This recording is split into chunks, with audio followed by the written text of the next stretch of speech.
estamos aquí ya de regreso en Tertulia Nocturna y estamos precisamente transmitiendo desde la Ciudad de México. Estamos transmitiendo de 7 a 8 de la noche desde la Ciudad de México, y recuerden ustedes Tertulia Nocturna todos los viernes de 7 a 8 de la noche.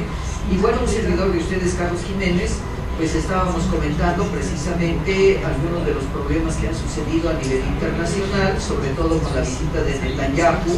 Y bueno, pues ahora vamos a hablar de esta situación que se dio en Rusia, en donde dice la oposición rusa llora a político asesinado. Ucrania dice que Boris Nemtsov iba a hacer revelaciones perjudiciales para Putin. También se dice se sigue una pista islámica. Dice lo siguiente: marchan 51.000 por homicidio de líder político. En 12 años van 6 enemigos de Vladimir Putin asesinados. A la marcha acudieron diputados ucranianos, entre ellos Alexander Gorachenko, quien fue detenido, manifestantes con carteles en memoria de Boris Nemtsov ayer en Moscú.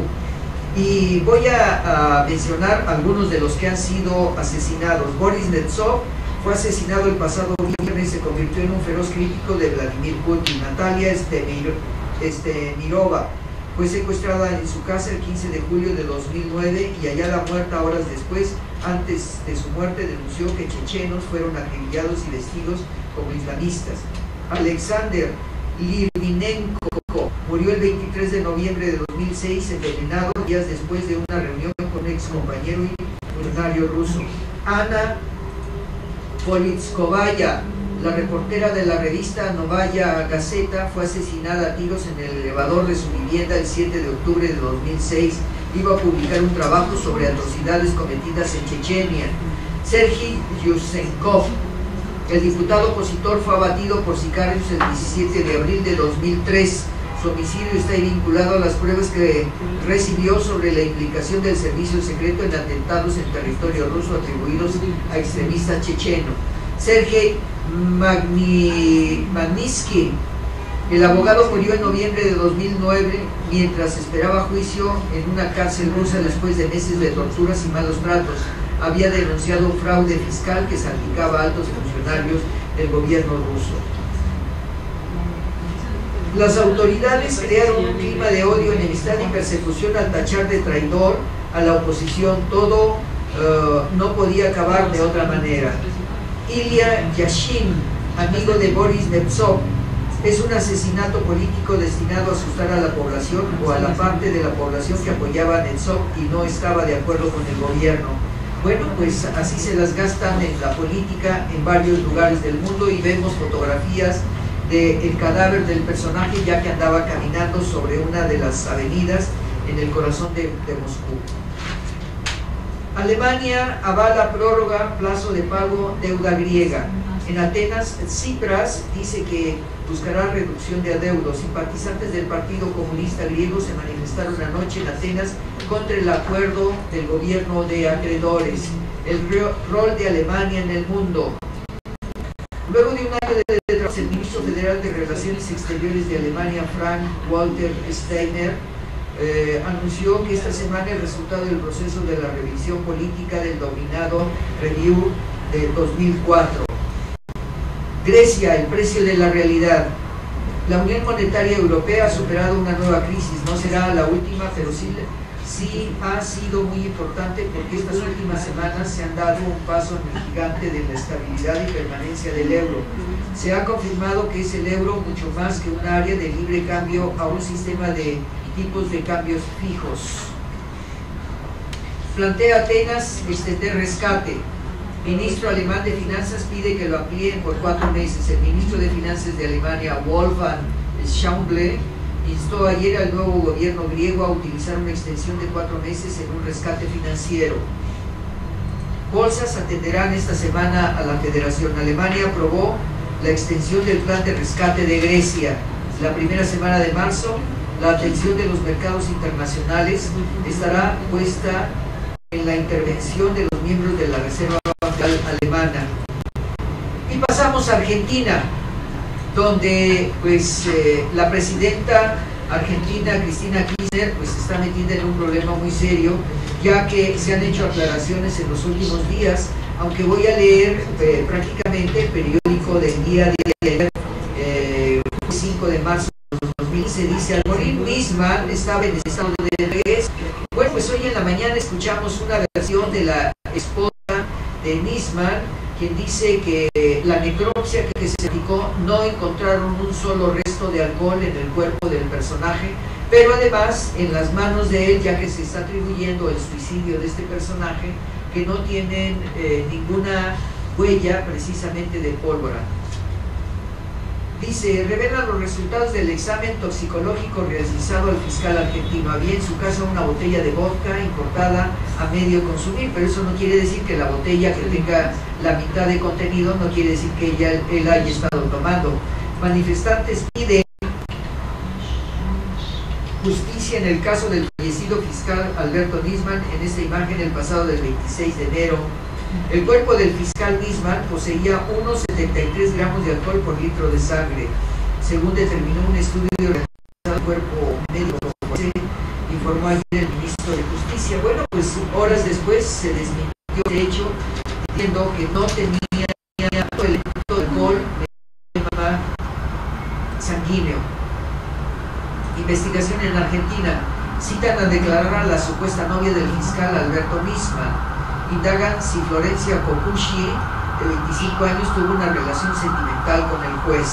Bueno, ahí se van aclarando muchas cosas y dice: encubrimiento a iraníes acusados del ataque a la AMIA. Desestiman denuncia a Cristina Fernández. El juez rechaza dictamen basado en los señalamientos del fiscal fallecido Alberto Nisman contra la mandataria argentina por inexistencia de delito. Juez desestima denuncia de Nisman contra Cristina Fernández. La presidenta se libró de ser juzgada por encubrir a los terroristas del caso de AMIA, como fue acusada por el fiscal que apareció muerto en extrañas circunstancias. Bueno, razón de Estado la muerte de Alberto Nisman.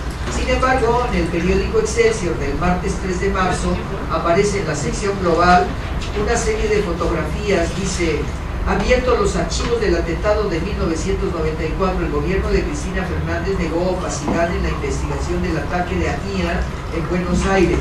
El atentado contra la mutual judeo-argentina AMIA de 1994 dejó 85 personas muertas y 300 heridos en Buenos Aires. Funcionarios iraníes fueron acusados.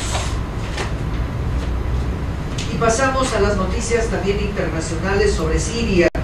Vamos a ver algunos elementos de cómo fueron destruidos por los yihadistas en el museo de Beirut.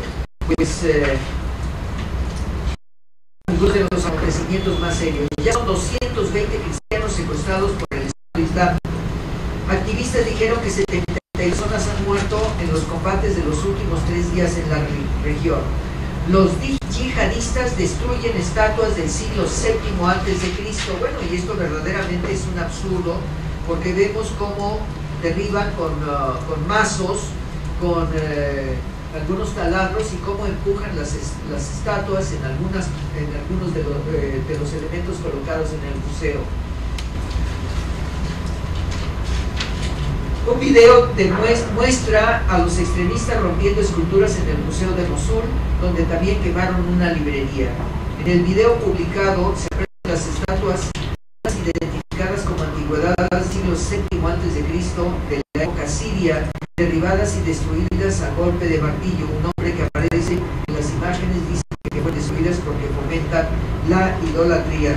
Bueno, eso es parte de los actos de una historia, y vemos en las noticias internacionales publicadas en el periódico Reforma, y aquí tenemos algunos de los elementos fotográficos de lo que se publicó en la mayor parte de los periódicos del mundo. Destruyen yihadistas obras milenarias. Mosul, milicianos del grupo extremista Estado Islámico difundieron ayer un video donde aparecen destruyendo el patrimonio histórico de esta ciudad al norte de Irak bajo su dominio. Ahí tenemos en el momento que uno de ellos empuja una estatua, y verdaderamente pues estamos observando en los periódicos Universal, Excelsior, La Jornada, Razón, pues dice: usan Estado Islámico, usan saqueo para negocio de radicales. El primer ministro dice que impedirá la venta de piezas originales tras la destrucción de los recintos de la cultura de Irak. Y vamos ahora a los Estados Unidos, donde dicen los periódicos de publicación nacional como Universal, Excelsior, Jornada y Razón, dice,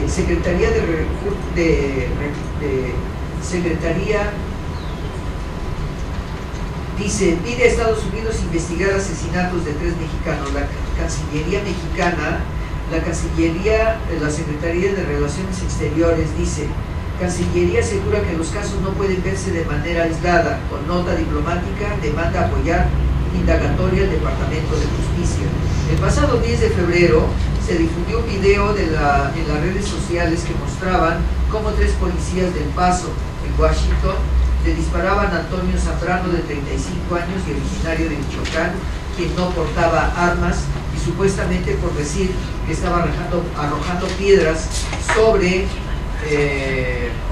automóviles, pues se le da muerte. Policías de Estados Unidos asesinan a otro mexicano. Aún no se esclarecen las causas del homicidio de Ernesto Javier Canepa Díaz a manos de un agente en Santa Ana, California. Dice, Secretaría de Relaciones Exteriores critica uso excesivo de fuerza por parte de las autoridades. El secretario de Relaciones Exteriores, José Antonio Meade, habla sobre este hecho y ha solicitado a través de Relaciones Exteriores que sea investigado este caso para dar una certeza jurídica en lo que ha acontecido. El viaje de Zapatero a Cuba causa polémicas, y ahí lo dejamos, amigos, para seguir en el siguiente módulo, en el tercer módulo, comentando las noticias internacionales a través de lo que ha pasado. Regresamos en un minuto, amigos.